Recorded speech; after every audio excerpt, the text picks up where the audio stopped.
Listen, हमने kingdom Monera में जो कल पढ़ा था, ये सब बातें बताई थी मैंने। ये हमने ये तो पढ़ लिया था, जूआइडोगैमी क्या होता है, साइफनोगैमी क्या होता है। कोई बताएगा मुझे कि जूआइडोगैमी में जो मेल गैमीट्स होते हैं मोटाइल होते हैं, non motile? Motile, legislative. Motile. Motile. Okay. Motile.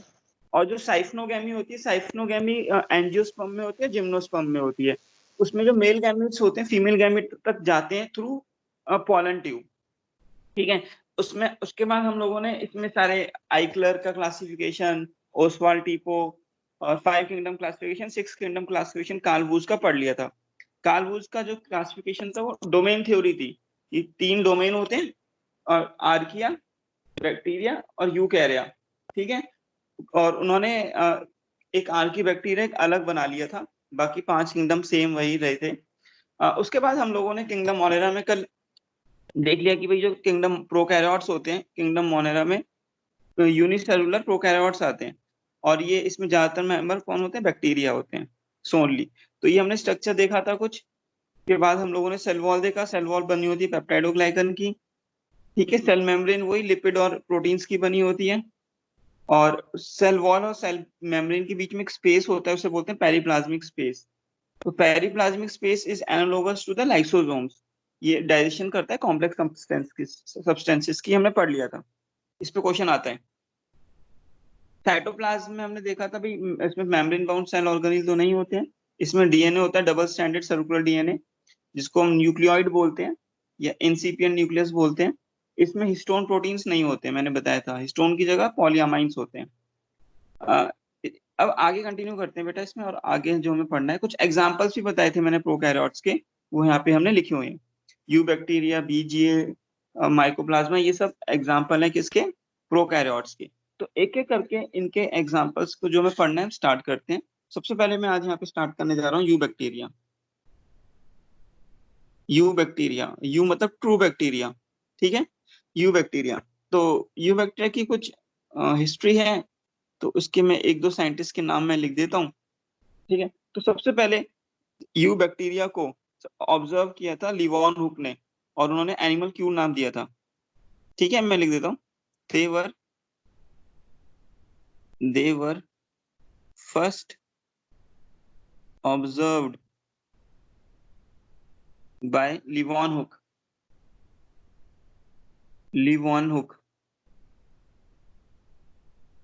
and called them and he called them, उन्होंने उसको एनिमल क्यूल नाम दिया था, animalcule, and he called them animalcule. उन्होंने उनको एनिमल क्यूल नाम दिया यू बैक्टीरिया को। ठीक है। अच्छा, टर्म बैक्टीरिया जो कॉइन की थी वो Cohen Cohen and Ehrenberg. Cohen and Ehrenberg, उनको पढ़ लेना, याद करने की जरूरत नहीं है। Cohen and Ehrenberg first coined the term bacteria. coined the term bacteria. तो बैक्टीरिया जो सबसे पहले टर्म दी थी वो एरनबर्ग और कोहेन ने दी थी, ये थोड़ा ध्यान रखना। ठीक है। ओके। उसके बाद कुछ एक पॉइंट है रॉबर्ट कूच के, वो सुन लेना। रॉबर्ट कूच ने क्या किया था, रॉबर्ट कूच ने बताया था कि जो बैक्टीरिया होते हैं वो डिजीज कॉज करते हैं। तो Robert Cooch gave some rules to prove that bacteria are the cause of disease,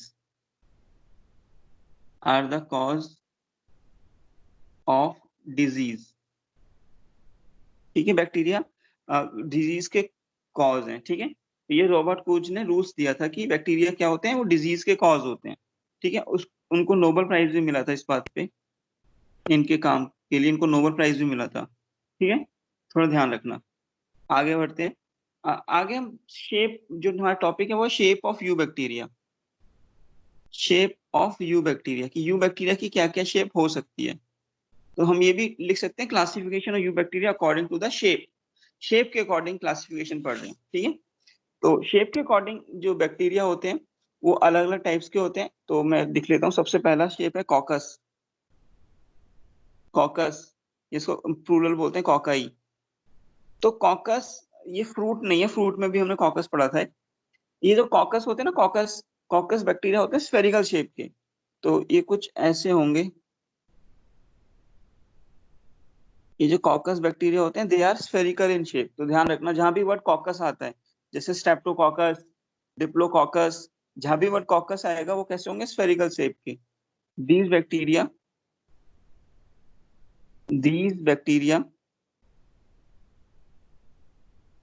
are spherical in shape. Are spherical, ये स्फेरिकल होते हैं शेप के, ठीक है। और ये सबसे स्मॉलेस्ट बैक्टीरिया होते हैं, smallest bacteria. Caucus smallest bacteria है, ठीक है। एग्जाम्पल में एक एग्जाम्पल लिख देता हूँ, इतना इंपॉर्टेंट नहीं है। जैसे स्ट्रेप्टोकॉकस है, डिप्लोकॉकस, डिप्लोकॉकस, डिप्लोकॉकस निमोनिया, ये निमोनिया कॉज करता है। डिप्लोकॉकस निमोनिया, ठीक है। तो ये कॉकस हो गया बेटा। जहां भी वर्ड कॉकस आएगा, कॉकस देखो कॉकस आ रहा है इसके पीछे, कॉकस। तो जहां भी कॉकस आएगा तो उसकी शेप के समझोगे, उसकी शेप होगी स्फेरिकल। तो स्फेरिकल शेप का होगा, ठीक है। दूसरी शेप जो हम पढ़ने जा रहे हैं वो पढ़ने जा रहे हैं बेसिलस। बेसिलस, बेसिलस बोलते हैं इसको, प्लूरल में बोलते हैं बेसिली। ये जो बेसिलस की जो शेप होती है बेटा, वो रॉड शेप होती है, कुछ इस टाइप से, कुछ ऐसे होगा, रॉड शेप, ठीक है। जो बेसिलस की शेप होगी वो कैसे होगी? Rod shape. तो मैं लिख देता हूँ बेसिलस की shape. These are rod shape. These are rod shape bacteria, ठीक है। कैसे शेप के होते हैं? रॉड शेप के, ठीक है। ज्यादातर बैक्टीरिया बेसिलस में होते हैं। Most of the bacteria, this group includes most of the bacteria, ठीक है। ज्यादातर बैक्टीरिया, जैसे तुम लोगों ने पढ़ा था लैक्टोबैसिलस। लैक्टोबैसिलस होता है ना, लैक्टोबैसिलस, ये कर्ड जमाने के काम आता है, सबने सुना ही होगा लैक्टोबैसिलस, ठीक है। तो बैसिलस यस सर। हाँ, तो लैक्टोबैसिलस ये रॉड शेप के होते हैं। अच्छा सुनो, एक चीज और लिख देता हूँ। अगर कोई बैक्टीरिया जैसे कॉकस है, वो ऐसा है, दो कॉकस ऐसे हैं चिपके हुए एक साथ, तो उसको बोलते हैं डिप्लोकॉकस। डिप्लोकॉकस, दो है ना चिपके हुए, डिप्लोकॉकस, ठीक है। अगर एक सिंगल है, अकेला चिपका नहीं है, तो मोनोकॉकस। मोनोकॉकस, ट्रिप्लोकॉकस में तीन होंगे। तो मतलब अगर चार एक साथ तो टेट्राकॉकस, वो सेम है। ऐसे यहाँ पे मोनोबैसिलस, डायबैसिलस हो सकते हैं, ये थोड़ा ध्यान रखना, ठीक है। अच्छा आगे बढ़ते हैं। नेक्स्ट है बेटा स्पाइरेलम। थर्ड है स्पाइरेलम, ठीक है। स्पाइरेलम, नाम ही बोल रहा है, या स्पाइरेला, नाम ही बोल रहा है। शेप कैसे होगी? स्पाइरल शेप का होगा ये बैक्टीरिया। तो इसकी जो शेप होती है बेटा कुछ स्पाइरल शेप का होगा। ये जो बैक्टीरिया हैं ये कैसे हैं? स्पाइरल शेप के, ठीक है। ये स्पाइरल शेप के बैक्टीरिया हैं। तो लिख देता हूँ, these are spiral shape bacteria. Spiral shape bacteria, इन बैक्टीरिया की शेप बेटा स्पाइरल होती है, ठीक है, ठीक है। मैं एग्जांपल इतना इंपॉर्टेंट नहीं, मैं लिख देता हूँ ट्रेपोनीमा। ये एग्जांपल इतना इंपॉर्टेंट नहीं है, तो याद करने की जरूरत नहीं है इनको। नेक्स्ट है बेटा जो हम पढ़ने जा रहे हैं, वो पढ़ने जा रहे हैं comma shape, vibrio. Vibrio, vibrio या कॉमा, इसकी शेप कॉमा जैसी होती है। कॉमा हम बनाते हैं ना, कॉमा, इसकी शेप कैसी होती है? जैसे हम कॉमा बनाते हैं ऐसे, कुछ इस टाइप से। इसकी इसकी शेप कैसी होती है? Comma shape. तो विब्रियो कॉलरी, जैसे विब्रियो जो बोलते हैं, vibrio these R comma shape, ठीक है। कॉमा शेप, इसका एक एग्जांपल मैं बताता हूँ। जैसे विब्रियो कॉलरी, कॉलेरा करता है। विब्रियो, यहाँ लिख देते हैं विब्रियो कॉलरी, ये क्या करता है? ये कॉलरा करता है डिजीज। तो बेटा ये शेप थी, हमने चार शेप पढ़ी यहाँ पर। कॉकस स्फेरिकल शेप का होता है, बेसिलस रॉड शेप का होता है, स्पाइरलम स्पाइरल शेप का दिख रहा है, विब्रियो कॉमा शेप का। ठीक है, तो ये हमारे बैक्टीरिया के टाइप्स हैं अकॉर्डिंग टू द शेप। तो हम लोगों को उसको पढ़ना है, तो मैंने यहाँ पे लिख दिया। नेक्स्ट जो हम पढ़ रहे हैं बेटा, classification bacteria depending upon the flagella. मैं लिख देता हूँ, लिखता हूँ, अच्छा ऐसे लिखता हूँ, classification of bacteria, classification of bacteria, eubacteria in fact, on the basis of flagella, on the basis of flagella, flagella के बेस पे। ठीक है, तो देखना जरा, ये जो बैक्टीरिया होते हैं ना, कुछ पॉइंट लिखते हैं पहले। ये जो बैक्टीरिया होते हैं, बैक्टीरिया मोटाइल भी हो सकते हैं और नॉन मोटाइल भी हो सकते हैं। मोटाइल मतलब जो मूव कर सकता है। तो ऐसा बैक्टीरिया जो मोटाइल होगा उसमें फ्लैजिला मिलेगा, उसमें फ्लैजिला होगा। ऐसा बैक्टीरिया जो नॉन मोटाइल होगा उसमें फ्लैजिला नहीं होगा। तो फ्लैजिला किस में हेल्प करता है? फ्लैजिला मूवमेंट में हेल्प करता है। ठीक है, ओके। तो सबसे पहले मैं तुम्हें इसके क्लासिफिकेशन पढ़ रहे हैं तो कुछ टाइप बता रहा हूँ। जैसे सबसे पहले आता है ए ट्राइकस बैक्टीरिया। ए ट्राइकस, ए मतलब विदाउट, एक ऐसा बैक्टीरिया जिसमें फ्लैजिला ही नहीं है, तो no flagella. When flagella is absent, no flagella. Bacteria में क्या है? फ्लैजिला ही नहीं है। ठीक है, तो उसको क्या बोलते हैं? ए ट्राइकस। ध्यान रखना, atrichous in which in bacteria there is no flagella. Second है मोनोट्राइकस। नाम बोल रहा है मोनोट्राइकस, मतलब एक फ्लैजिला होगा। मोनोट्राइकस बैक्टीरिया वो होगा जिसमें केवल एक एंड पर एक फ्लैजिला होगा, बस एक ही फ्लैजिला। तो लिख देता हूं, ओनली वन फ्लैजिला, उसको बोलते हैं मोनोट्राइकस। ठीक है, नेक्स्ट थर्ड, एम्फीट्राइकस। एम्फीट्राइकस नाम बोल रहा है, एम्फी। एम्फी का मतलब डुअल, जैसे एम्फीबियंस होते हैं। एम्फीबियंस क्या होते हैं? ऐसे ऑर्गेनिजम्स जो पानी में भी रह सकते हैं और लैंड में भी। तो तभी तो नाम पड़ा एम्फी। तो एम्फी का जहां भी वर्ड आता है तो एम्फी का मतलब होता है डुअल, डबल, इसका डुअल नेचर हो। तो ये ऐसे बैक्टीरिया हैं जिनमें दो फ्लैजिला होते हैं। मैं लिख देता हूँ, एक एंड पे एक फ्लैजिला यहाँ पर, एक एंड पे यहाँ फ्लैजिला। तो कितने फ्लैजिला हो गए? दो। तो उसको बोलते हैं एम्फीट्राइकस। तो लिख देता हूँ, when single flagella, when single flagella is present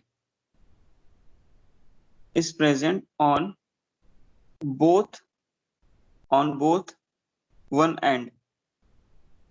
ठीक है, उसको बोलते हैं एम्फीट्राइकस। चौथा, लोफोट्राइकस। लोफोट्राइकस, लोफोट्राइकस क्या होते हैं? देखो, एक बैक्टीरिया है, ठीक है, यहाँ पे बंच ऑफ फ्लैजिला एक एंड पर है और बंच ऑफ फ्लैजिला दूसरे एंड पे है। एम्फी में तो दोनों एंड पे एक एक फ्लैजिला था, लेकिन लोफोट्राइकस में बंच ऑफ फ्लैजिला है बोथ द एंड्स। लिख देते हैं, when bunch of flagella when bunch of flagella is present on both end of bacteria,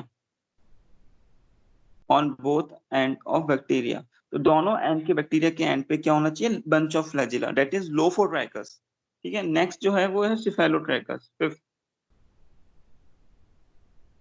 सिफेलोट्राइकस, सिफेलोट्राइकस bacteria वो होता है जिसमें बंच ऑफ फ्लैजिला केवल एक ही एंड पे हो। ठीक है, तो लोफो में क्या था? लोफो में दोनों एंड पे था बंच ऑफ फ्लैजिला, लेकिन सिफेलो में क्या है? Bunch of flagella only at one end. तो bunch of flagella, bunch of flagella is present only at one end। ठीक है, तो बंच ऑफ फ्लैजिला केवल एक ही एंड पे होता है बैक्टीरिया की, उसको बोलते हैं सिफेलोट्राइकस। लास्ट है पेरिट्राइकस। पेरिट्राइकस क्या होता है? अगर बैक्टीरिया की पूरे बॉडी पे फ्लैजिला हो, बैक्टीरिया की पूरी बॉडी पे फ्लैजिला हो, उसे बोलते हैं peritrichous. When flagella are found on the whole body on the whole body of bacteria. ठीक है, तो बेटा ये हमने फ्लैजिला के टाइप्स पे बैक्टीरिया के कुछ क्लासिफाई किया था। एट्राइकस जिसमें कोई फ्लैजिला नहीं था, मोनो मतलब एक फ्लैजिला, नाम दिख बोल रहे हैं, एम्फी भी नाम बोल रहा है, एम्फी मतलब दोनों एंड पे एक एक फ्लैजिला, ठीक है, एम्फीट्राइकस। लोफोट्राइकस दोनों एंड पे बंच ऑफ फ्लैजिला, सिफेलोट्राइकस एक एंड पे बंच, और पेरिट्राइकस पूरी बॉडी पे फ्लैजिला। तो ये बैक्टीरिया के टाइप्स हो गए on the basis of flagella. ठीक है, तो बेटा ये इंपॉर्टेंट है, तो इस पे तुमसे क्वेश्चन पूछ सकता है, तुम लोगों को आना चाहिए। ठीक है, नेक्स्ट जो हम पढ़ रहे हैं, classification of bacteria, classification of bacteria on the basis of staining, on the basis of staining, इसको पढ़ना ध्यान से। स्टेनिंग के बेस पे बैक्टीरिया को क्लासिफाई किया। अब सुनना, एक साइंटिस्ट थे, उनका नाम था ग्राम, ग्राम, ठीक है, तो उन्होंने एक स्टेन बनाया जिसका उनका नाम बोला ग्राम स्टेनिंग। तो मैं लिख देता हूं यहाँ पर, ध्यान सुनना। एक साइंटिस्ट है, उनका नाम था, पूरा लिख देता हूँ, एच.सी. ग्राम। उन्होंने एक स्टेन बनाया, ठीक है, और स्टेन का नाम क्या था, ग्राम स्टेन। स्टेन क्या होता है, जो कलर प्रोवाइड कर दे। स्टेन क्या होता है, जो अगर हम स्टेन लगाएं तो वो कलर दे दे, उसको बोलते हैं स्टेन। डाई की तरह बोल सकते हैं, डाई। ठीक है, स्टेन को हम क्या बोल सकते हैं, डाई है एक। तो उन्होंने एक स्टेन बनाया, ग्राम स्टेन। अब वो क्या थी, सुनना ध्यान से। तो ग्राम स्टेन टेक्निक क्या है, सुनना। ग्राम स्टेनिंग इंपॉर्टेंट है ये थोड़ा, ग्राम स्टेनिंग टेक्निक। तो ये टेक्निक क्या बोलती है, अब सुनना। उन्होंने क्या करा कि भाई जितने भी सपोज करो एक प्लेट है, इसमें बहुत सारे बैक्टीरियाज हैं, ठीक है, बहुत सारे बैक्टीरिया हैं। उन्होंने बहुत सारे बैक्टीरिया लिए, और उन बैक्टीरिया पे उन्होंने सबसे पहले क्या काम करा, एक, मैं लिख देता हूं, in the first step, in the first step bacteria, bacteria are stained with crystal violet, violet colour blue colour का होता है ये, crystal violet and potassium iodide solution. KI solution मतलब पोटेशियम आयोडाइड सॉल्यूशन। मतलब इस जो प्लेट में bacteria थे, इस प्लेट में क्या डाला, इसमें क्रिस्टल वॉयलेट नाम का एक स्टेन डाला, कलर एजेंट डाला क्रिस्टल वॉयलेट नाम का, और क्या डाला साथ में, पोटेशियम आयोडाइड डाला। ठीक है, जब ऐसा किया, जब इन्होंने ऐसा किया, तो सारे के सारे बैक्टीरिया क्या हो गए थे, ब्लू वॉयलेट कलर के हो गए। सारे के सारे बैक्टीरिया किस कलर के हो गए, ब्लू वॉयलेट कलर के, सारे के सारे जितने भी बैक्टीरिया थे यहाँ पर, सब ब्लू वॉयलेट कलर के हो गए। ठीक है, अब नेक्स्ट स्टेप पे इन्होंने क्या किया, सुनना। नेक्स्ट स्टेप पे इन्होंने किया, after staining, after staining, staining के बाद इन्होंने bacteria are washed with ethyl alcohol, ethyl alcohol, ethanol जिसको बोलते हो तुम, इथाइल अल्कोहल और एसीटोन, इथाइल अल्कोहल या फिर एसीटोन से वॉश किया। तो क्या हुआ, रिजल्ट क्या है, सुनना। इसका रिजल्ट क्या आया, जब इसमें इन्होंने यहाँ पे एसिड इथाइल अल्कोहल डाला, तो क्या हुआ, कुछ बैक्टीरिया थे, वो कुछ ऐसे हो गए, देखो, मतलब उन्होंने अपना कलर छोड़ दिया। ये जो कलर था ना, मैं लिख देता हूँ, कुछ बैक्टीरिया ने अपना कलर जो था, जो रिटेन किया था, वो छोड़ दिया, और कुछ बैक्टीरिया क्रिस्टल वॉयलेट कलर के ही रह गए, और कुछ बैक्टीरिया ने जो कलर था, वो कलर उन्होंने छोड़ दिया। ठीक है, कलर जो था, कलर छोड़ दिया, तो कलर छोड़ दिया तो वो दिख नहीं रहे हैं। ठीक है, क्योंकि बैक्टीरिया तो नेकेड आई से दिखते ही नहीं है बेटा। बैक्टीरिया कोई नेकेड आई से देख सकते हैं क्या, नहीं दिख सकते। जो क्रिस्टल वॉयलेट डाला था उन्होंने, तो सारे बैक्टीरिया ब्लू ब्लू कलर के दिखने लगा, ब्लू ब्लू। लेकिन जब वॉश किया इथाइल अल्कोहल से वॉश करने के बाद, अब कुछ बैक्टीरिया दिख नहीं रहे थे, और कुछ बैक्टीरिया वॉयलेट कलर के दिखने लगे। सुनना भी आगे, तो मैं इसके आगे लिख देता हूँ आफ्टर वॉशिंग, ठीक है, आफ्टर वॉशिंग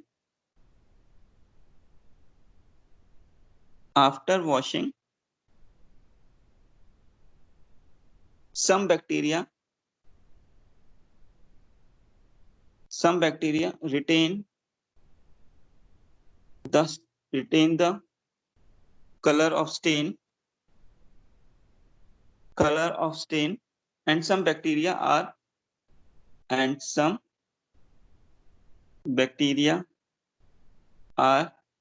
decolorized कुछ बैक्टीरिया ने स्टेन को रिटेन किया और कुछ बैक्टीरिया डीकलराइज्ड हो गए थे आफ्टर वॉशिंग, ठीक है। जो बैक्टीरिया जिन्होंने कलर को रिटेन किया था उनको बोला ग्राम पॉजिटिव, लिख देता हूं बैक्टीरिया, मतलब इस केस में ये जो बैक्टीरिया ये कौन से हैं, ये ग्राम पॉजिटिव है, ये ग्राम पॉजिटिव है। जिन्होंने डीकलराइज कर दिया था वो ग्राम नेगेटिव, उन्होंने कलर रिटेन नहीं किया ना, तभी तो नेगेटिव है। Bacteria which retain stain are called gram positive, ठीक है। वो कलर पर्पल वॉयलेट कलर का आता है, are gram positive. And bacteria which decolourise जो डीकलराइज्ड हो गए थे उनको ना are known as gram negative, उनको ग्राम नेगेटिव बोला गया, ठीक है। अब सुनो, अब क्या किया आगे, मतलब अब देखो इसके आगे क्या किया इन्होंने ना, यहाँ पर इसके बाद एक और कलर डाला जिसका नाम था सैफरिन, पिंकिश कलर का होता है ये, सैफरिन डाला। जब सैफरिन डाला तो क्या हुआ था, जो बैक्टीरिया डीकलराइज हो गए थे ना वो पिंक कलर के होने लगे, पिंक कलर के दिखने लगे, वो पिंक कलर के दिखने लगे। तो अब साफ नजर आ रहा है ये जो पिंक कलर के दिखे थे वो कौन से थे, वो ग्राम नेगेटिव थे। तो मतलब अब साफ नजर आ रहा है कि भाई इस प्लेट में ग्राम पॉजिटिव बैक्टीरिया भी हैं और ग्राम नेगेटिव भी हैं। तो सैफरिन का डालने का मकसद यही रहा था कि जो बैक्टीरिया नहीं दिख रहे थे, जो डीकलराइज हो गए थे, वो कौन से बैक्टीरिया थे उनको देखने के लिए उन्होंने सैफरिन डाला, और जब सैफरिन डाला तो पिंक पिंक कलर के दिखने लगे। जो पिंक पिंक कलर के दिखने लगे वो कौन से थे, वो ग्राम नेगेटिव। तो मैं एक पॉइंट और ऐड कर रहा हूँ यहाँ पर, वो पॉइंट है, ठीक है, gram negative. Gram negative bacteria are counter stand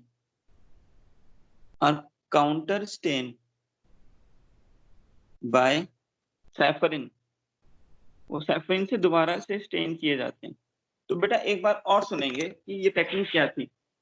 ये पूरी टेक्निक क्या है कि इस दुनिया में जितने भी बैक्टीरिया हैं, इस दुनिया में जितने भी बैक्टीरिया हैं, ग्राम पॉजिटिव होंगे या फिर ग्राम नेगेटिव होंगे, ठीक है। सुन लेना एक बार, तो इस पूरे वर्ल्ड में जितने भी बैक्टीरिया हैं वो दो कैटेगरी में डिवाइड कर दिए, या तो ग्राम पॉजिटिव होंगे या तो ग्राम नेगेटिव होंगे, ठीक है। तो उन्होंने क्या काम किया, एक प्लेट ली, सुनेंगे सबसे पहले, एक प्लेट ली, इस प्लेट में ना इन्होंने ग्रोइंग मीडियम लगा दिया, ग्रोइंग मीडियम, जहाँ पे बैक्टीरिया ग्रो कर सकते हैं, उनको एनर्जी की जरूरत होती है ना। तो ये सारे बैक्टीरिया हैं, ठीक है, बहुत सारे बैक्टीरियाज हैं, तो हमने यहाँ पे बना दिए कुछ, ठीक है भाई। बैक्टीरिया हमें नेकेड आई से नहीं दिखते हैं, तुम इनको देख नहीं पाओगे अभी, ठीक है, जो मैंने बना रहा हूँ ये दिख नहीं पाएंगे नेकेड आई से। अब इन्होंने सबसे पहले क्या काम किया था, यहाँ पर एक स्टेन डाला जिसका नाम था क्रिस्टल वॉयलेट, और पोटेशियम आयोडाइड भी डाला, के आई सॉल्यूशन होता है पोटेशियम आयोडाइड सॉल्यूशन। जब ये डाला तो बैक्टीरिया, जितने भी बैक्टीरिया थे इस प्लेट के अंदर, सब किस कलर के हो गए, पर्पल वॉयलेट कलर के हो गए, सब हो गए पर्पल वॉयलेट कलर के, जो जैसे हम बना रहे हैं यहाँ पर, ठीक है। सारे बैक्टीरिया पर्पल वॉयलेट कलर के हो गए। अब इन्होंने बाद में क्या काम किया, अब इन्होंने यहाँ पर इथाइल अल्कोहल डाला, इथाइल अल्कोहल या फिर एसीटोन। जब ऐसा डाला तो कुछ बैक्टीरिया ने कलर रिटेन रखा और कुछ बैक्टीरिया डीकलराइज हो गए। तो कुछ बैक्टीरिया क्या हो गए, डीकलराइज कर दिए, और कुछ बैक्टीरिया ने कलर रिटेन रखा और कुछ बैक्टीरिया डीकलराइज हो गए। जिन बैक्टीरिया ने अपना कलर रिटेन रखा था तो वो कौन से बैक्टीरिया थे, सॉरी, वो कौन से बैक्टीरिया थे, ग्राम पॉजिटिव। ये बैक्टीरिया कौन से हैं, ग्राम पॉजिटिव। और जो बैक्टीरिया डीकलराइज हो गए थे वो कौन से थे, ग्राम नेगेटिव। अब इन्होंने क्या काम किया, एक काउंटर स्टेन करा, एक और स्टेन डाला जिसका नाम था सैफरिन। पिंकिश कलर का होता है, थोड़ा रेड पिंक कलर का। तो सैफरिन जब डाला तो जो बैक्टीरिया डीकलराइज हो गए थे वो दोबारा से दिखने लगे पिंक कलर के, रेड पिंक कलर के। तो जो पिंक कलर के दिखने लगे उनका नाम क्या था, ग्राम नेगेटिव। तो उन्होंने बोला कि इस दुनिया में जितने भी बैक्टीरिया हैं वो दो कैटेगरी में डिवाइड कर दिए, एक ग्राम पॉजिटिव और एक ग्राम नेगेटिव। तो ग्राम पॉजिटिव बैक्टीरिया जो होते हैं वो कलर को रिटेन रखते हैं after washing with ethyl alcohol, and जो कलर था वो पर्पल वॉयलेट कलर का होता है। Gram negative bacteria after washing decolourise हो जाते हैं, उनको काउंटर स्टेन किया जाता है सैफरिन के साथ। ठीक है, तो ये था हमारा ग्राम स्टेनिंग की टेक्निक। तो अब बात ये आती है कि भाई ऐसा क्यों होता है कि कुछ बैक्टीरिया कलर रिटेन रख रहे हैं, कुछ बैक्टीरिया कलर रिटेन नहीं रख रहे। अब सुनना, देखो, जैसे मैं बात करूं, जो बैक्टीरिया होते हैं ना, सबसे पहले कुछ बैक्टीरिया हैं उनकी सेल वॉल है, ठीक है, कुछ बैक्टीरिया ऐसे हैं, सुनना समझना ध्यान से थोड़ा।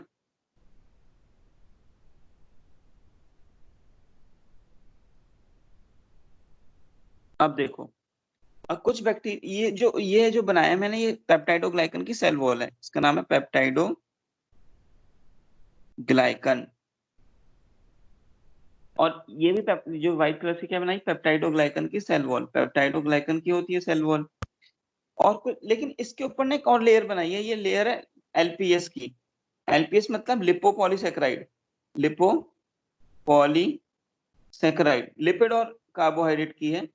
पॉलीसेकेराइड कार्बोहाइड्रेट्स, लिपो मतलब लिपिड। तो अब सुनो, ये जो बैक्टीरिया है जिन पे एक्स्ट्रा एलपीएस की लेयर नहीं है, जिन पर एक्स्ट्रा एलपीएस की लेयर नहीं है, जब हम इस पे स्टेन डालते हैं क्रिस्टल वॉयलेट कलर का, तो ना इसकी सेल वॉल के बीच में वो स्टेन फंस जाता है, इसकी सेल वॉल के बीच में वो स्टेन फंस जाएगा, ठीक है। और जब वो स्टेन क्रिस्टल वॉलेट इसकी सेल वॉल पे फंस जाएगा तो वो ना वॉलेट कलर का दिखता है। अगर तुम इसे वॉश भी करोगे ना इथाइल अल्कोहल से, अगर हम इसे इथाइल अल्कोहल से वॉश भी करें तो भी ये कलर नहीं जाता, उसकी सेल वॉल के अंदर रिटेन रहता है। तो इन बैक्टीरिया को बोलते हैं हम ग्राम पॉजिटिव। तो मतलब ग्राम पॉजिटिव बैक्टीरिया की पेप्टाइडोग्लाइकन सेल वॉल के ऊपर कुछ नहीं होता। लेकिन ये जो ग्राम नेगेटिव बैक्टीरिया होते हैं ना, अब सुनो, अब जैसे हमने यहाँ पर वो डाला था, क्या डाला था, क्रिस्टल वॉयलेट प्लस के आई सॉल्यूशन जब डाला, तो कुछ समय के लिए जो लिपोपॉलीसेकेराइड कलर है ना, इसके ऊपर एक क्रिस्टल वॉयलेट कलर आ गया, इसके ऊपर कौन सा कलर आ गया, क्रिस्टल वॉयलेट। लेकिन जब इसको हम इथाइल अल्कोहल से वॉश करते हैं, तो क्योंकि ये लिपोपॉलीसेकेराइड बहुत स्मूथ होता है, ये ये सेल वॉल के अंदर तो जा ही नहीं पा रहा, क्योंकि सेल वॉल तो लिपोपॉलीसेकेराइड के अंदर है। तो ये जो लेयर होती है ना, बहुत स्मूथ होती है एलपीएस की। इस स्मूथ नेचर की वजह से जब इथाइल अल्कोहल डालते हैं तो ये वॉश हो जाता है। इथाइल अल्कोहल से डालते हैं तो इसके ऊपर की जो लेयर बनाई थी वो हट गई, ठीक है। तो लेयर हट गई। अब देखो, अब जब इसके सैफरिन डालते हैं, जब इस पे सैफरिन डालते हैं, सैफरिन, तो सैफरिन डालने से क्या होता है, सैफरिन डालने के कारण ये फिर से पर एक कलर ले लेगा, रेड पिंक कलर का। और ये जो बैक्टीरिया होते हैं इनको बोलते हैं ग्राम negative, gram negative.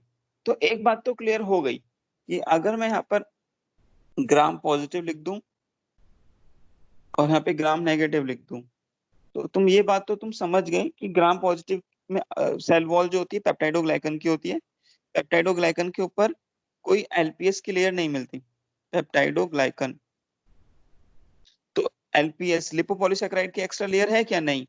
Gram negative में पेप्टाइडोग्लाइकन के ऊपर एलपीएस की लेयर होती है, लिपोपॉलीसेकेराइड की लेयर होती है। ये जो है ये ग्राम स्टेन को रिटेन रखते हैं, ग्राम स्टेन को रिटेन रखेंगे, लेकिन ये डीकलराइज हो जाते हैं आफ्टर वॉशिंग। ये क्या हो जाते हैं, डीकलराइज, ठीक है। तो ग्राम नेगेटिव बैक्टीरिया पे एक एक्स्ट्रा लेयर है, कौन सी लेयर है वो, उसका नाम है लिपोपॉलीसेकेराइड। तो ये थोड़ा ध्यान रखना बेटा। ये टेक्निक थी हमारी, कौन सी टेक्निक थी, ये ग्राम स्टेनिंग की टेक्निक थी। किसी को कुछ पूछना है तो पूछ सकता है, फिर आगे बढ़ेंगे। सबको समझ आया? Yes, sir. Yes, sir. Okay good. तो बेटा अब आगे बढ़ते हैं। आगे जो हमें पढ़ना है वो पढ़ना है structure of flagella of you bacteria. तो structure of flagella, structure of flagella of you bacteria, of you bacteria.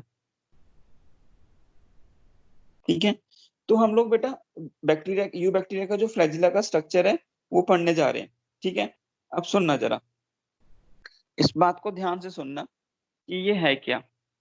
जैसे हम लोगों ने डिस्कस किया, डिस्कस किया था कि एक बैक्टीरिया है आउटर में, एक बार सुन लेना इस बात को, सेल वॉल है, ठीक है, अंदर क्या होगा, सेल मेम्ब्रेन,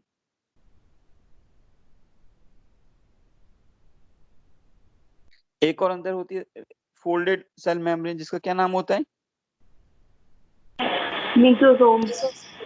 वेरी गुड बेटा, वेरी गुड, मीजोसोम्स होता है। ठीक है, तो अब ध्यान सुनेंगे बेटा, एक चीज मैं बताने जा रहा हूँ यहाँ पे। ये तो सेल वॉल है, सबको पता है,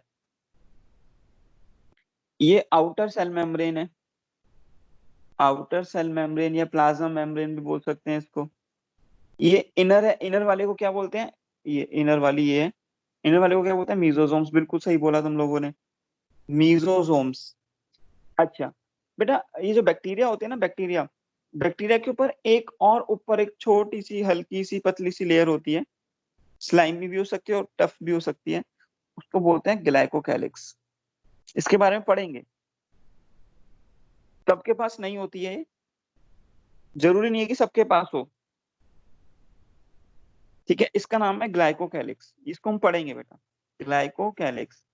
तो इन सबको मिलाकर एक साथ इसको बोलते हैं बेटा सेल एनवलप। इन सबको मिला के क्या बोलते हैं, सेल एनवलप। तो अगर कोई तुमसे पूछे कि बैक्टीरिया का जो सेल एनवलप होता है उसमें क्या क्या है, सेल एनवलप मतलब आउटर, जैसे एनवलप होता है ना, एनवलप आउटर पार्ट, तो जो सेल को पूरा कवर करके रख रहा है, तो बैक्टीरिया का सेल एनवलप में क्या क्या आएगा, तो तुम क्या बोलोगे, सेल वॉल आएगी, सेल वॉल के ऊपर एक ग्लाइकोकैलिक्स भी होता है, वो भी आएगा। ग्लाइकोकैलिक्स होता क्या, हम पढ़ाएंगे। ठीक है, उसके अंदर सेल, आउटर सेल मेम्ब्रेन भी आएगी और म्यूजोम्स भी आएंगे। तो ये चारों चीजें मिलाकर इसको बोलते हैं सेल एनवलप। तो इस बात को थोड़ा ध्यान रखना। ठीक है, चलो ये बात हो गई। अच्छा, और अगर बात करें तो इसमें मैंने तुम लोगों को बताया था कि भाई फ्लैजिला भी हो सकता है। ठीक है, ये सपोज करो, ये क्या बनाया मैंने, फ्लैजिला। छोटे छोटे थोड़े सीलिया भी हो सकते हैं, सीलिया थोड़े छोटे होते हैं, छोटे छोटे क्या हो सकते हैं, सीलिया। ठीक है, और क्या हो सकता है इनमें, और एक चीज और हो सकती है बेटा, थोड़ा ध्यान देंगे, एक और स्ट्रक्चर होते हैं, छोटे होते हैं, ये भी कम नंबर में होते हैं बहुत, इसको बोलते हैं पिलाई। ये होते क्या, आगे बताएंगे। तो इन तीनों को मिलाकर इनको बोलते हैं सेल अपेंडेजेस। इन तीनों को मिलाकर क्या बोला जाता है, सेल अपेंडेजेस। तो बैक्टीरिया में अगर तुमसे पूछूं मैं, सेल एनुलप, सेल एनुलप क्या होता है तुम समझ गए। सेल अपेंडेजेस क्या होती हैं, बैक्टीरिया की सेल अपेंडेजेस फ्लैजिला हो सकती हैं, सीलिया हो सकते हैं और पिलाई हो सकते हैं। पिलाई होते क्या, पढ़ाएंगे अभी। तो सेल अपेंडेजेस में थोड़ा इतना ध्यान रखेंगे कि ये जो दो वाला पार्ट था, फ्लैजिला और सीलिया, ये हेल्प करते हैं मोबिलिटी के लिए, ये मोबिलिटी में हेल्प करते हैं, मोबिलिटी मतलब मूव करने में। लेकिन पिलाई मोबिलिटी में हेल्प नहीं करता। पिलाई किस में हेल्प करता है, मैं आगे बताऊंगा। तो बेटा हम लोग जो पढ़ने जा रहे हैं, अब यहाँ पे फ्लैजिला का स्ट्रक्चर पढ़ने जा रहे हैं। तो सेल अपेंडेजेस में सबसे पहले क्या पढ़ने जा रहे हैं, फ्लैजिला का स्ट्रक्चर। तो बैक्टीरिया का जो सेल एनुलप होता है वो तुम्हें क्लियर हो जाना चाहिए, बैक्टीरिया का जो सेल अपेंडेजेस होता है वो तुम्हें क्लियर हो जाना चाहिए। हम इसमें सबसे पहले क्या पढ़ने जा रहे हैं, बैक्टीरिया का फ्लैजिला का स्ट्रक्चर। अब तुम लोगों से मेरा क्वेश्चन ये है, तुम लोगों ने यूकैरियोट्स का भी फ्लैजिला पढ़ा था, याद है यूकैरियोट्स का flagella, Yes, sir. 9+2 arrangement. Yes, sir. हाँ very Yes, good. sir. 9+2 arrangement थी, डबलेट होते थे 9 पेरिफेरी पे और सिंगलेट 2 होते थे सेंटर पे। याद करो, ये हमने पढ़ाया था बेटा, वो यू बैक्टीरिया का था। लेकिन अब यहाँ पे जो हम पढ़ने जा रहे हैं फ्लैजिला, वो किसका पढ़ने जा रहे हैं, सॉरी, वो जो फ्लैजिला था 9+2 वाला, वो था यूकैरियोट्स का। और यहाँ पे जो फ्लैजिला पढ़ने जा रहे हैं, वो पढ़ने जा रहे हैं प्रोकैरियोट्स का। यूकैरियोट्स बैक्टीरिया का। तो इस बात को तो बेटा थोड़ा ध्यान रखना, जो हम लोगों ने पढ़ा था 9+2 अरेंजमेंट फ्लैजिला का, वो यूकैरियोट्स का था, यूकैरियोट्स का था। लेकिन ये जो हम फ्लैजिला पढ़ने जा रहे हैं प्रोकैरियोट्स का पढ़ने जा रहे हैं। तो इस वाले फ्लैजिला में और उस वाले फ्लैजिला में बहुत फर्क होता है, ठीक है। तो यहाँ पर जो हम बेटा पढ़ने जा रहे हैं वो फ्लैजिला है बैक्टीरिया का। तो स्टार्ट करते हैं। तो ध्यान रखना, यूकैरियोट्स का फ्लैजिला का स्ट्रक्चर अलग और बैक्टीरिया के फ्लैजिला का स्ट्रक्चर अलग। अब सुनना जरा, जो बैक्टीरिया का फ्लैजिला होता है ना, उसके 3 पार्ट होते हैं, मैं लिख देता हूँ। A flagellum of bacteria, a flagellum of bacteria is made up of 3 parts. Is made up of 3 parts. 3 parts होते हैं उसमें। वो कौन कौन से होते हैं? पहला पार्ट होता है बेसल बॉडी, दूसरा पार्ट होता है हुक और तीसरा पार्ट होता है फिलामेंट। तो ये 3 पार्ट होते हैं। अब इनका एक बार स्ट्रक्चर बना देता है और सुनना जरा। अब देखो, सपोज करो ये बैक्टीरिया की ये सेल वॉल है। थर्ड पार्ट कौन सा था? फिलामेंट। फिर से आ जाएगा अभी ये। सपोज करो ये बैक्टीरिया की सेल वॉल है, ठीक है, ये बैक्टीरिया की सेल वॉल है, सेल वॉल, ठीक है, ओके। ये बैक्टीरिया की सेल मेम्ब्रेन है,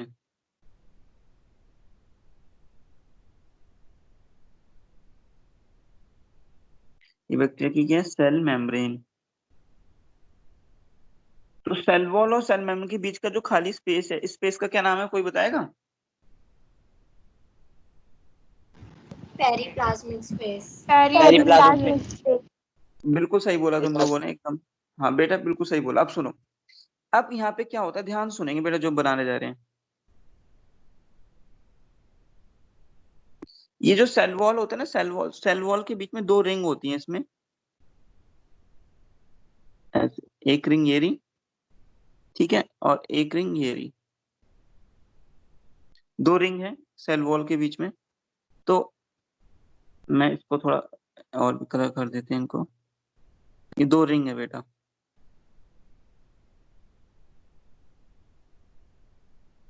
ठीक है। इन रिंग का नाम है एल और पी। इस रिंग का नाम है एल रिंग और इस रिंग का नाम है पी रिंग, ठीक है। अच्छा, और सुनेंगे अभी बात। ये जो सेल मेम्ब्रेन है इसमें भी 2 रिंग है अंदर, एक ऐसे है और एक ऐसे है, ठीक है। इनको थोड़ा कलर कर देते हैं इनको भी।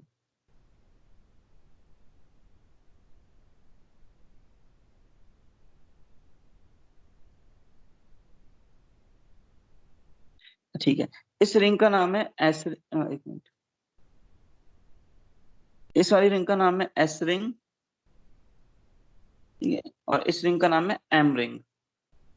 तो अब सुनो, ये जो स्ट्रक्चर बनाया हमने, ठीक है, जिसमें एस एल और पी रिंग किसमें आ रही थी? सेल वॉल के अंदर, और एस और एम रिंग किसके अंदर आ रही है? सेल मेम्ब्रेन के अंदर। तो ये जो रिंग है, इन रिंग को दोनों को एक साथ बोलते हैं प्रॉक्सिमल रिंग।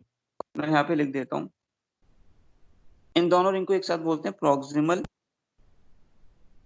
रिंग, और इन दोनों रिंग को एक साथ बोलते हैं डिस्टल रिंग, ठीक है। इनको बोलते हैं ऊपर वाली को प्रॉक्सिमल या आउटर पेयर भी बोल सकते हैं बेटा, प्रॉक्सिमल या फिर आउटर रिंग, आउटर रिंग भी बोल देते हैं, उसको इनर रिंग भी बोल देते हैं, ठीक है। तो ये जो स्ट्रक्चर बनाया है जिसमें हमें रिंग आ रहा है, प्रोटीन की बनी होती है ये रिंग, ठीक है, इस पूरे स्ट्रक्चर को एक साथ बोलते हैं बेसल बॉडी। क्या बोलते हैं इसको? Basal body. तो ये पार्ट क्या था? ये बेसल बॉडी है। तो बेसल बॉडी में अगर कोई तुमसे पूछे कितनी रिंग होती है, तो तुम क्या बोलोगे? 4 रिंग होती है। कौन कौन सी रिंग? एलपी और एसएम। अगर कोई उनसे पूछता है ये बता दो कि सेल वॉल में कौन सी रिंग मिलती है, तुम बोलोगे एल और पी। सेल मेम्ब्रेन के अंदर कौन सी रिंग मिलती है, तुम बोलोगे एस और एम। प्रॉक्सिमल कौन सी, डिस्टल कौन सी होती है, वो तुम्हें क्लियर हो जाना चाहिए, ठीक है। एक बात ये है कि जो, अब सुनना, थोड़ी बात यहाँ लिख देता हूँ नेक्स्ट पेज पे। ये जो ग्राम पॉजिटिव बैक्टीरिया होते हैं तुम लोगों को पता है, और एक होते हैं ग्राम नेगेटिव, ये भी पता है तुम्हें। ये जो ग्राम पॉजिटिव बैक्टीरिया होते हैं जो कलर को रिटेन रखते हैं, उनके अंदर केवल और केवल इनर रिंग मिलती है। उनके अंदर कौन सी रिंग मिलती है? Inner ring. Outer ring absent होती है। आउटर रिंग क्या होती है? एब्सेंट। लेकिन ग्राम नेगेटिव में इनर रिंग भी मिलती है, इनर रिंग भी मिलती है और आउटर रिंग भी मिलती है। ठीक है, दोनों मिलती हैं। तो थोड़ा ये बात ध्यान रखना डिफरेंस का। तो ग्राम पॉजिटिव में एल और पी रिंग कौन सी नहीं होगी, तो बेसल बॉडी होगी बेटा। आप सुनना, नेक्स्ट जो है वो हुक है। हुक क्या होता है? जो बेसल बॉडी के ऊपर, ध्यान से सुनेंगे, बेसल बॉडी के ऊपर एक स्ट्रक्चर होता है, बना देते हैं, कुछ हुक टाइप का ही होता है।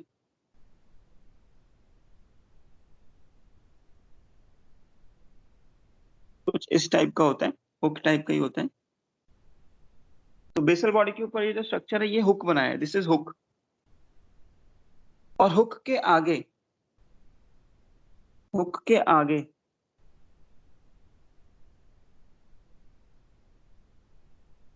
यहाँ पे एक और स्ट्रक्चर होता है जिसको हम बोलते हैं फिलामेंट। ये क्या है? फिलामेंट। एक्चुअली फिलामेंट ही मूव करता है, तो ये फिलामेंट है। ठीक है, फिलामेंट है। ये फिलामेंट जो होता है बना होता है फ्लैजिलिन प्रोटीन का। किसका बना होता है? फ्लैजिलिन प्रोटीन का। ये क्वेश्चन आया हुआ है कि किसका बना होता है? फ्लैजिलिन प्रोटीन का। तो ये पूरा स्ट्रक्चर है, किसका स्ट्रक्चर है? ये बैक्टीरिया के फ्लैजिला का स्ट्रक्चर है। यूकैरियोट्स का फ्लैजिला अलग था, ये बैक्टीरिया का फ्लैजिला है, जिसमें बेसल बॉडी है, हुक है, फिलामेंट है। बेसल बॉडी में रिंग होती है, हुक एक ऐसा स्ट्रक्चर है जो बेसल बॉडी और फिलामेंट को कनेक्ट करके रख रहा है। बेसल बॉडी और फिलामेंट के बीच में आ रहा है हुक। ठीक है, फिलामेंट फ्लैजिलिन प्रोटीन का है। तो इनके बारे में कुछ पॉइंट्स लिख रहा हूँ, फटाफट सुनेंगे। माइक ऑफ कर लेना।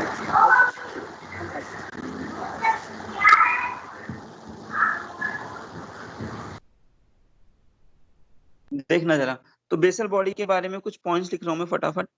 बेसल बॉडी क्या है? तो बेसल बॉडी क्या है? It is a basal part of flagellum. It is rod shape, मतलब नीचे वाला पार्ट है, रॉड शेप का होता है, जिसमें रिंग होती है। ठीक है, ये बेसल बॉडी कहाँ मिलती है? सेल वॉल और सेल मेम्ब्रेन दोनों में मिल रही है। देखो, सेल वॉल में के अंदर भी और सेल मेम्ब्रेन के अंदर भी है। तो present, it is present in cell wall as well as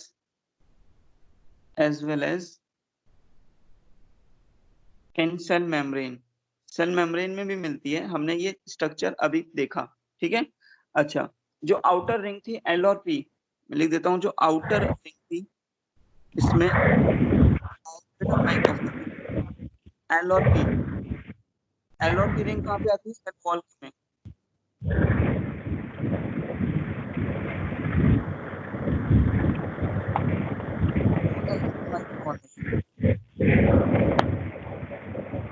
Meenakshi, mic off करो अपना, माइक ऑफ करो मीनाक्षी। ठीक है, इनर रिंग जो होती है एस और एम, इनर रिंग जो होती है एस एम, ये कहाँ होती है? सेल मेम्ब्रेन के अंदर। ये कहाँ होती है? सेल मेम्ब्रेन के अंदर। ये हमने अभी डिस्कस किया था बेटा, इसके बारे में पूरा स्ट्रक्चर के साथ। ठीक है, ये हमारी बात हो गई। हमने ये भी लिखा था कि ग्राम पॉजिटिव में केवल इनर रिंग मिलती है और ग्राम पॉजिटिव में दोनों मिलती है। तो मैं ये भी पॉइंट ऐड कर देता हूँ। बेसल बॉडी में ग्राम पॉजिटिव में ओनली इनर रिंग प्रेजेंट, और ग्राम नेगेटिव में both outer and inner ring are present. ये हमें पता है, ये पॉइंट हमने पढ़ लिया था। ठीक है, अच्छा, नेक्स्ट जो पॉइंट लिख रहे हैं हम लोग, लिख रहे हैं हुक के बारे में। हुक, ये जो हुक होता है भाई, हमने देखा था हुक जो था हमारा बेसल बॉडी, और इस डायग्राम को देखेंगे, बेसल बॉडी और फिलामेंट को अटैच करके रख रहा है हुक। इस बार डायग्राम में देखना जरा, इसमें बेसल बॉडी और किसको अटैच करके रख रहा है? फिलामेंट के बीच में है हुक, ब्लू कलर से जो बनाया है। ठीक है, तो इसमें यही पॉइंट लिखेंगे हम हुक के बारे में। It connects the basal body. It connects the basal body to filament. ठीक है, ओके। इसमें लिख देते हैं इसका कुछ पार्ट ना हुक का सेल वॉल में भी होता है, ये थोड़ा पढ़ लेना। It's some part is also present in cell wall। कुछ पार्ट सेल वॉल के अंदर भी रहता है इसका, कुछ पार्ट, इसको पढ़ना पॉइंट को। जो लास्ट है वो स्ट्रक्चर वो फिलामेंट। नेक्स्ट पढ़ें फिलामेंट, ठीक है। फिलामेंट क्या होता है बेटा, जैसे हम बना रहे थे फिलामेंट ना, जैसे ये था, देखो इसमें जो पिंक कलर से बनाया फिलामेंट, देख रहे हो? ये जो फिलामेंट है ना, हॉलो स्ट्रक्चर होता है एक, तो एक्चुअली सिलेंड्रिकल हॉलो होता है। इसमें ऐसे ना 4 के मोनोमर अटैच होते हैं, ठीक है। ये कुछ ऐसा होता है फिलामेंट हॉलो स्ट्रक्चर, तो लिख देते हैं it is cylindrical hollow structure, ठीक है। किसका बना होता है ये? इसके each monomer is made up of flagellin protein,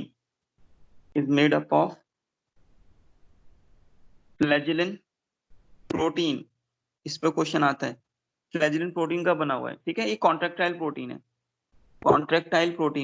contract कर सकती है तभी तो मूव करेगा, कॉन्ट्रैक्टाइल प्रोटीन है, ठीक है। हमारी मसल्स में भी कॉन्ट्रैक्टाइल प्रोटीन होती है, एक्टिन और मायोसिन, ये भी कॉन्ट्रैक्टाइल प्रोटीन है, ठीक है।